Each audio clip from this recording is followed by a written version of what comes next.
ओम या श्री स्वयं सुकृतिनां भवनेस्वलक्ष्मी पापात्मनां कृतियां हृदये सुबुद्धि श्रद्धा सदां कुलजन प्रभव सलज्जा ताम त्वाम नतास्म परिपालय देव विश्वम। नमस्कार, स्वागत है आपका आज के इस खास कार्यक्रम आचार्य वाणी चैनल पर। जी हाँ, आज हम बताने जा रहे हैं धनु राशि वालों के लिए फरवरी के आरंभ काल में ग्रहों का योग किस प्रकार का रहेगा। देखिए, धनु राशि वालों, आपकी राशि के अनुसार से हम बात करें तो बड़ा महत्वपूर्ण समय विशेष तौर पर फरवरी का आरंभ काल लेके आया है। फरवरी का महीने में कई ग्रहों का परिवर्तन होने के योग बन रहे हैं। आपकी राशि के स्वामी महाराज जो हैं बृहस्पति हैं, और बृहस्पति इन दिनों मेष राशि में चल रहे हैं। मेष राशि के स्वामी हुए मंगल पिछले काफ़ी लंबे समय से ग्रहों का योग जो बन रहा था उनका, वो बन रहा था बड़े क्षीण अवस्था में, कभी अस्त, कभी किसी शनि से दृष्ट, कभी कई और कष्ट ये चल रहे थे। लेकिन अब फरवरी के आरंभ में मंगल का होने वाला है परिवर्तन, और मंगल हो जाएंगे उच्च के, और मंगल उच्च के होकर यानी मकर राशि में जब आ जाएंगे तो वो पहली अब विशेष तौर पर दृष्टि डालेंगे पूरी तरह से ग्रहों के योग के अनुसार से बहुत महत्वपूर्ण ग्रहों पर है। देखिए, मंगल की दृष्टि पूरी तरह से पड़ने वाली रहेगी विशेष तौर पर ग्रहों के योग के अनुसार से। यदि हम समझें तो बृहस्पति के ऊपर पूर्ण दृष्टि जाएगी मंगल की, और ये जो दृष्टि मंगल की रहेगी ये बहुत महत्वपूर्ण रहने वाली है। और बृहस्पति पर दृष्टि यानी जिस ग्रह का स्वामी स्वयं उच्च का होकर, जिस राशि का स्वामी खुद उच्च का होकर वो वहाँ पर अपने भाग ग्रह पे दृष्टि डाले, वहाँ जो ग्रह स्थित हो उसको और ज़्यादा शक्ति का योग बन जाता है। शनि की दृष्टि भी बृहस्पति पे रहने वाली है। तो ये सब योग विशेष तौर पे हैं, बड़े महत्वपूर्ण रहेंगे, बड़े ट्रांजिट का पीरियड है। साथ साथ बुध भी परिवर्तन की तरफ जा रहे हैं, और इस फरवरी के आरंभ काल में कई ऐसे दिव्य उत्सव आ रहे हैं जो अनेक प्रकार के कष्टों को दूर करने के लिए सुंदर मुहूर्त बना रहे हैं। मौनी अमावस्या कहा जाता है, वर्ष में एक दिन ऐसा होता है कि जब समस्त तीर्थों का जल गंगा के समान पवित्र हो जाता है, समस्त घरों का जल गंगा के समान पवित्र हो जाता है। उस दिन स्नान करके, दान करके, यज्ञ करके पुण्यों को विशेष तौर पर उद्दीत करने का सुंदर योग बनता है। पूरे वर्ष समस्त प्रकार से हम कष्टों को दूर करने के लिए अपने पुण्यों को अद्भुत प्रकार से उदय करने के योग बना सकते हैं। इसके साथ साथ गुप्त नवरात्रि भी आरंभ हो रही हैं। तो ये सब रूप से किस प्रकार के ग्रहों का योग आपके लिए रहेगा वो हम आपको बताते हैं। देखिए, बृहस्पति से संबंधित ये राशि धनु राशि जो है, इन दिनों कई प्रकार के योग बन रहे हैं। बृहस्पति महाराज पूरी तरह से दृष्टि पे डाल रहे हैं आपकी राशि पर योग, और ये महत्वपूर्ण समय रहेगा 2-3 महीने का जो आपके लिए है, क्योंकि राहु हट चुके हैं आपकी राशि से। विशेष तौर पर बृहस्पति के साथ जो योग चल रहा था, राशि प्रभाव डाल रहा था, वो हट चुका है, और अब जो ग्रहों का योग है बहुत सुंदर तरीके से इन 3-4 महीनों में आपको उसका पूर्ण प्रभाव लेने का प्रयास करना चाहिए। यदि हम सिलसिलेवार तरीके से समझें तो 1 फरवरी को ग्रहों का योग समझें। षष्ठी तिथि है, माघ मास के कृष्ण पक्ष की बृहस्पतिवार का अवसर है, और ग्रहों का परिवर्तन का योग जो बना है बड़ा महत्वपूर्ण रहेगा। 2-3 दिन खासतौर पे बात करें 1 फरवरी, 2 फरवरी, 3 फरवरी के लिए चंद्रमा और बृहस्पति का संबंध पंचम और एकादश भाव में जिस प्रकार का बनने वाला है वो आपके लिए लाभ का मार्ग प्रशस्त कर रहा है, आमदनी का मार्ग प्रशस्त कर रहा है, इंप्रूवमेंट का मार्ग प्रशस्त कर रहा है, कई प्रकार से बुद्धि में कई नए रास्ते दे रहा है। और साथ साथ बुध भी परिवर्तन की तरफ जा रहे हैं। पहले दिन ही यदि हम बात करें 1 फरवरी को, तो बुध भी मकर राशि में परिवर्तन का योग बनाएंगे और दशम भाव में जाके आपके द्वितीय भाव में बैठ जाएंगे। ऐसे में कन्या पूजन कर आप सुंदर लाभ कर सकते हैं।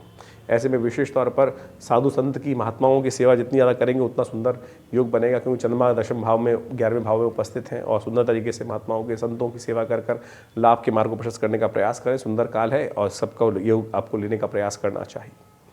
देखिए, ग्रहों का योग के साथ साथ भद्रा भी है उस दिन, ध्यान रखिएगा। शाम को 2:30 बजे के आसपास से भद्रा आरंभ होगी। दोपहर के बाद नए कार्यों को नए प्रोजेक्ट को हाथ में लेने से बचना चाहिए।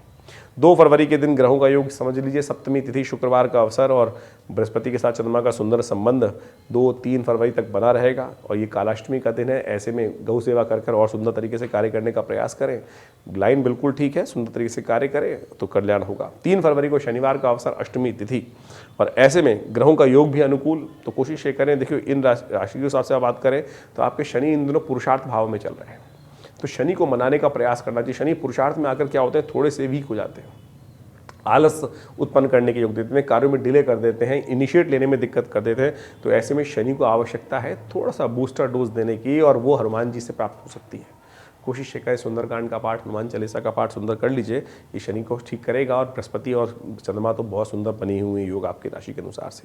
4 फरवरी की हम बात करें, 9वीं तिथि रविवार का अवसर, और चंद्रमा परिवर्तन का योग बनाएंगे, और ये परिवर्तन आपके लिए थोड़ा भारी पड़ सकता है, ध्यान रखिएगा। स्वास्थ्य के मामले में, अननेसेसरी के खर्चों के मामले में नेसेसरी ध्यान रखते हुए कार्य करने की ज़रूरत है। 2-3 दिन चंद्रमा विशेष तौर पर बहुत क्षीण रहेंगे, ऐसे में चावल का दान, शिव पर दूध का अभिषेक, ये सब उपाय करने की ज़रूरत पड़ेगी, नहीं तो कहीं ना कहीं मन मस्तिष्क में नेगेटिविटी थोड़ी भारी पड़ सकती है, ध्यान रखते हुए कार्य करने की ज़रूरत है। 5 फरवरी को ग्रहों का योग दशमी तिथि बना रहा है, सोमवार का अवसर है और उस दिन मंगल परिवर्तन का योग बनाएंगे। मंगल विशेष तौर पर परिवर्तित होकर लग्न से हटकर आपकी राशि के अनुसार से द्वितीय भाव में जाएंगे और ये आपके धन संचय में बहुत सुंदर योग बनाने वाले हैं। यानी इन दिनों आपकी सेविंग्स बढ़ने के सुंदर योग बन सकते हैं, जमीन जायदाद से लाभ प्राप्ति के योग बन सकते हैं, कुछ क्रिय विक्रिय से विशेष तौर पर इंप्रूवमेंट होने के योग बन सकते हैं। लेकिन एक बात का ध्यान रखिएगा, इस दिन का तारीख की हम बात करें तो विशेष तौर पर 5 तारीख दशमी तिथि सोमवार का अवसर विशेष तौर पर इस दिन भद्रा का योग है, करीब करीब शाम को 5:30 बजे तक। तो इस दिन सुबह सूर्योदय से पहले ही भद्रा आरंभ हो जाएगी, तो नए कार्यों को थोड़ा सा रुकना चाहिए, नए कार्यों में इनिशिएट करने से बचना चाहिए। और 6 तारीख के दिन बात करें तो फरवरी को एकादशी की तिथि है, मंगलवार का योग है, षष्टिला एकादशी का योग पड़ रहा है। ग्रह परिवर्तन की तरफ जा रहे हैं, धनु में चले जाएंगे, सुबह सुबह 7:30 बजे चंद्रमा और बृहस्पति के साथ सुंदर संबंध बना लेंगे। ये आपके विशेष तौर पर लग्न में बैठकर जो सुंदर योग बनेंगे, ये आपके बहुत सारी नेगेटिविटी को ठीक करके नया बूस्टर के तौर पे काम कर सकते हैं, नए इंप्रूवमेंट देने के योग बना सकते हैं और योग्यता के अनुसार से बहुत बढ़िया आपको लाभ प्राप्ति करने के संकेत भी देंगे ग्रह जिस प्रकार से। और जो ग्रहों का योग बनेगा शुक्र के साथ चंद्रमा और साथ साथ विशेष तौर पर बृहस्पति की दृष्टि चंद्रमा पर, ये सुंदर योग रहेगा और बहुत सारे इनिशिएट काम कर सकते हैं। लेकिन एक बात का ध्यान रखिएगा, थोड़ा सा दब के काम करने की ज़रूरत है, जो आपकी फितरत नहीं है। ऐसे में पूर्ण लाभ लेने के लिए कई बार थोड़ा सा स्टेप को पीछे भी करना पड़ता है। ये न कहने प्रकार है ना, आपके लिए लाभ के योग हैं, प्रशस्त रहेंगे, ठीक रहेंगे, अच्छे रहेंगे। षष्टिला एकादशी है, मंगलवार का शुभ योग है। षष्टिला एकादशी में तिल का दान सबसे श्रेष्ठ कहा जाता है। 6 प्रकार से तिल का उपयोग करने का प्रयास करना चाहिए। तिल से स्नान, तिल का दान, तिल से भगवान का पितरों का तर्पण, तिल से यज्ञ, तिल से का भक्षण और तिल का ही भगवान को विशेष तौर पर भोग लगाने का प्रयास करना चाहिए। तो ये समस्त प्रकार से तिल एक इम्यून बूस्टर की तरह काम करता है, हार्मोनल डिसऑर्डर्स को ठीक करता है। तो किसी भी प्रकार से तिल का उपयोग करना बहुत सुंदर रहेगा। सुंदरकांड का पाठ भी हमने आश्रम पे रखा है इस सुंदर तिथि को देखते हुए। मंगलवार पड़ रहा है, पहला मंगलवार है फरवरी का, तो ऐसे में सुंदर तरीके से हमने बहुत बड़ा कार्यक्रम आश्रम पे रखा है। यज्ञ रहेगा, साथ साथ सुंदरकांड का पाठ रहेगा, हनुमान जी को सुंदर पूजन रहेगा, कीर्तन रहेगा, भंडारा रहेगा, सवामनी का भोग रहेगा। आप भी सब लोग इस सुंदर कार्यक्रम में भाग लेने के लिए विवेकानंद योग आश्रम में संपर्क साध कर आने का कार्यक्रम बना सकते हैं। लेकिन एक बात ध्यान रखिएगा, 5 और 6 तारीख को मूल नक्षत्र पड़ रहे हैं दोनों दिन। तो जो जातक जन्म लेंगे इन दिनों में, उनको विशेष तौर पर ध्यान रखना चाहिए उनके माता पिता को कि मूल शांति अवश्य कराने बाल्यकाल में ही। कई बार ये छूट जाता है, अनेक काल से मानते नहीं ये लोग, तो फिर बाद में बच्चा जीवन में बहुत कष्ट पाता है, परिवार भी कष्ट पाता है। नौकरी में संबंधित समस्या, बिजनेस में समस्या, शादी में समस्या, पढ़ाई में समस्या, कई प्रकार की समस्याएं हमने देखने को मिली। हमने जब जन्मपत्री को एनालाइज करने का प्रयास किया और जब ग्रह बिल्कुल अनुकूल हैं, बहुत प्रशस्त हैं, दशाएं अच्छी चल रही हैं, नवांश में ग्रह शुद्ध है, लेकिन मूल शांति नहीं हुई थी। और जब हमने देखा विघ्नों को दूर करने के लिए मूल शांति कराई, तो एकदम जिस प्रकार से ग्रहों का शुभ प्रभाव उस दिन से आरंभ हो गया। तो इसलिए बाल्यकाल में ही ये मूल शांति अवश्य कराने का प्रयास कर लेना चाहिए। इसमें कोई विधि निषेध के लिए ध्यान रखते हुए कार्य करने का प्रयास करना चाहिए। 7 तारीख को ग्रहों का योग समझ लीजिए किस प्रकार का है। द्वादशी तिथि है, बुधवार का अवसर है, प्रदोष व्रत का सुंदर योग बन रहा है। देखिए, ये बुध प्रदोष बहुत सुंदर है। आपकी राशि के अनुसार से यदि हम बात करें तो बहुत सुंदर अच्छे आगे बढ़ने के योग प्रशस्त रूप से बने हुए हैं। चंद्रमा के साथ जिस प्रकार का योग बन रहा है वो बहुत सुंदर है। साथ साथ बुध प्रदोष आ गया, एग्जाम आने वाले हैं। उससे पहले यदि भगवान शिव की विशेष तौर पर बिल्वपत्र के द्वारा पूजा, कुशोदक के द्वारा, दही के द्वारा भगवान का अभिषेक कर लिया जाए, तो इस प्रदोष के अंदर कहा जाता है कि बुद्धि के विकास करने के लिए अद्भुत योग बन जाते हैं। भगवान शिव का स्तवन इच्छु रस से यदि बच्चे के निमित्त कराया जाए तो कहा जाता है कि बहुत सुंदर तरीके से विद्या अध्ययन के क्षेत्र में जितना वो प्रयास करेगा, भगवान उससे ज़्यादा उनकी सहायता करने का सुंदर कार्य कर सकते हैं। तो इस समय में प्रदोष काल, सूर्य अस्त के बाद करीब करीब 40 मिनट का समय होगा जब भगवान शंकर प्रदोष, जिसको पूर्ण प्रदोष कहा जाता है, तो ऐसे में बुध प्रदोष के दिन भगवान शंकर का सुंदर तरीके से आप इच्छु रस से अभिषेक कराएं, दही से अभिषेक कराएं, मनोकामना सिद्धि के योग सुंदर तरीके से बनेंगे। 8 फरवरी को त्रयोदशी तिथि है और साथ साथ गुरुवार का अवसर है। ग्रहों का योग परिवर्तन की तरफ जाएगा और ये परिवर्तन आपकी राशि के अनुसार से बड़े अनुकूल मार्ग प्रशस्त करता दिखाई दे रहा है। ध्यान रखिएगा, थोड़ा सा इच्छाधारी योग है। जीवन साथी जितना रुष्ट रहेगा उतना ज़्यादा आपके जीवन में कष्ट होने के योग बनेंगे। तो ये न किन प्रकार है ना, आप सबसे पहले अपने जीवन साथी को जितना सुंदर तरीके से पसंद रखते हुए, कुछ उपहार इत्यादि देखते हुए, आपका भाग्य, जो शादीशुदा लोग हैं उनका भाग्य जो है अपने जीवन साथी के हाथ में होगा। और विशेष तौर पे अपने मस्तिष्क में नेगेटिविटी मत लाइएगा। चंद्रमा, सूर्य, मंगल सब ये 12वें भाव, द्वितीय भाव में इकट्ठे हो गए हैं। ये सब दिख रहा है कि जितना नेगेटिव सोचोगे ना, कई बार एक पुरानी कहावत है कि रोते हुए जाओगे तो मरोगे खबर लेके आओगे। तो ऐसे में विशेष तौर पर ध्यान रखते हुए काम करें। आने वाले विशेष तौर पर 15 दिनों के लिए 1 से लेकर 15 तारीख तक बिल्कुल पॉजिटिव विचार, नेगेटिव विचार नहीं करना है। सोचिए मत कि नेगेटिव हो सकता है, अगर सोचोगे तो हो जाएगा। तो इस बात का ध्यान रखते हुए कार्य करने की ज़रूरत है। भगवान सूर्य का नित्य प्रति ध्यान करें। इस बात का ध्यान रखते हुए कार्य करेंगे तो बहुत सुंदर आपके लिए रहेगा। मासिक शिवरात्रि का योग है। पैतृक अमावस्या कार्यों के लिए अमावस्या का भी योग बन रहा है, क्योंकि अगले दिन अमावस्या का योग बन रहा है। तो ऐसे में कोशिश करें पितरों के निमित्त तर्पण इत्यादि, भगवान शंकर का सुंदर रुद्राभिषेक करने का प्रयास कीजिए।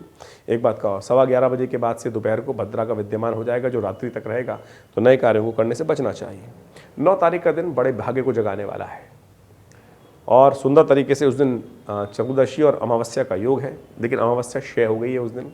मौनी अमावस्या का योग बना हुआ है और साथ साथ 3 विचित्र बातों का योग है उस दिन। अमावस्या, श्रवण नक्षत्र और व्यतिपात नाम का योग है। तीनों ने मिलकर महोदय नाम का योग बनाया है, जो पुण्यों को उदय करने के लिए अद्भुत है, लेकिन मुहूर्त के लिए ठीक नहीं है। कोई भी नया कार्य आरंभ करने के लिए, विवाह करने के लिए, गृह आरंभ करने के लिए, मूर्ति प्रतिष्ठा करने के लिए ये मुहूर्त कतई ठीक नहीं है। कई लोग विशेष तौर पर अज्ञानतावश पता नहीं कहाँ से मुहूर्त निकाल लेते हैं, और हमारे पास भी आए हैं कई सारे कि जो 9 तारीख को भी शादी कर रहे हैं, अमावस्या 6 अमावस्या के दिन शादी कर रहे हैं। तो ग्रहों का योग ठीक नहीं है। मुहूर्त निकलने के लिए निकलता है, लेकिन उसमें विवेचना करने की आवश्यकता होती है। वो लोग कहेंगे पंचांग ने दे रखा है, पंचांग ने मुहूर्त दिया, लेकिन उसके बाद भी आपकी विवेचना तो ज़रूरत है कि क्या क्षय तिथि में अमावस्या के दिन, ऐसे योग के दिन शादी करनी चाहिए। तो इन सब चीज़ों को बहुत विचार करने के उपरांत ही करने का प्रयास करना चाहिए। तो वैसे मौनी अमावस्या के दिन पुण्यों को जगाने के लिए बड़ा सुंदर योग है। ग्रह आपके लिए विशेष तौर पर सुंदर योग बना रहे हैं। ऐसे में स्नान करें, दान करें और यज्ञ करें। ये सब चीज़ें बहुत सुंदर हैं। गरीबों को भोजन कराएं, वस्त्र दान करें, कंबल का दान करें। ये सब चीज़ें कर कर आप अपने पुण्यों को पूरे वर्ष के लिए सुंदर तरीके से एकत्र कर सकते हैं और देखिएगा उससे लाभ भी प्राप्त होगा। गौ सेवा विशेष तौर पर करने का प्रयास करें। शुक्रवार का दिन पड़ रहा है, यथाउचित भाव से गौ की सेवा करें, गाँव का गुड़ खिलाएं, सब चीज़ें करके लाभ लाने का योग बनाए करें। 10 फरवरी का दिन बहुत अद्भुत दिवस है। गुप्त नवरात्रि आरंभ हो रहे हैं और इस बात का ध्यान रखिएगा, बड़ा सुंदर दिवस है ये। गुप्त नवरात्रि का आरंभ माघ मास के प्रतिपदा से, शुक्ल पक्ष की प्रतिपदा से गुप्त नवरात्रि आरंभ हो जाते हैं। माँ भगवती के स्तवन के सुंदर दिवस यदि गुप्त रूप से हैं, इसका बखान नहीं किया था, गुप्त नवरात्रि है। गुप्त जैसे चैत्र की नवरात्रि उस प्रकार से फिर विशेष तौर पर फिर आपके लिए आश्विन की नवरात्रि आती है। इसी प्रकार से जो गुप्त नवरात्रि आती हैं वो भी 2 आती हैं। जो माघ की नवरात्रि है वो चुपचाप भगवती का पूजन करने के लिए तंत्रोक्त विधि के अनुसार से इस समय में शतचंडी, सहस्रचंडी इत्यादि जो भी आप कर सकें, बहुत सुंदर तरीके से मनोकामना सिद्धि के योग देने वाले हैं। इस दिन बुध ग्रह अस्त हो जाएंगे क्योंकि सूर्य के बहुत सन्निकट आ जाएंगे। तो हमने भी विवेकानंद योगाश्रम में सुंदर तरीके से कार्य करने का प्रयास किया है। इस दिन सहस्रचंडी का सुंदर कार्यक्रम रखा गया आश्रम की तरफ से और वहाँ गुप्त नवरात्रि का विशेष यज्ञ रहेगा। आप भी उस यज्ञ में सम्मिलित होने के लिए सुंदर कार्य कर सकते हैं। हमारे आश्रम में माँ भगवती का चमत्कारी शिव विग्रह उपस्थित है, जो 1947 में मुल्तान से आया। 500 साल पुराना भगवती का चमत्कारी शिव विग्रह है और उनके सानिध्य में ही आश्रम में सुंदर व्यवस्था की गई है कि जो गुप्त नवरात्रि का विशेष यज्ञ हर वर्ष की भांति रहेगा। आप भी उसमें सम्मिलित होकर माँ भगवती के श्री चरणों में आनंद से कुछ श्रद्धा के सुमन अर्पित कर सकते हैं। 9 दिन तक ये विशेष यज्ञ आश्रम पर चलने वाला है। आप सब, बहुत सारे लोग आश्रम के साथ जुड़े हुए हैं, वो इसका लाभ लेते रहे और जो लोग नए हैं वह माँ भगवती के इस यज्ञ में सुंदर तरीके से सम्मिलित होकर अपने नाम से स्थान आरक्षित कर जो लोग इस यज्ञ में अपने स्थान को आरक्षित करना चाहते हैं तो उपयुक्त ब्राह्मणों के द्वारा वो सुंदर यज्ञ की व्यवस्था रहेगी। आप अपने इन फ़ोन नंबर पर संपर्क कर अपने स्थान को आरक्षित कर सकते हैं। ये संस्थान हमारा विवेकानंद योग आश्रम पिछले करीब 50-60 सालों से अध्यात्म के क्षेत्र में अद्भुत कार्य कर रहा है और आप सब उस यज्ञ में सम्मिलित हो सकते हैं जो भगवती माँ दुर्गा के सानिध्य में यहाँ आश्रम पे किया जाएगा। बड़ा चमत्कारी यज्ञ रहता है और अद्भुत रूप से मनोकामना सिद्धि करने वाला है। धन्यवाद।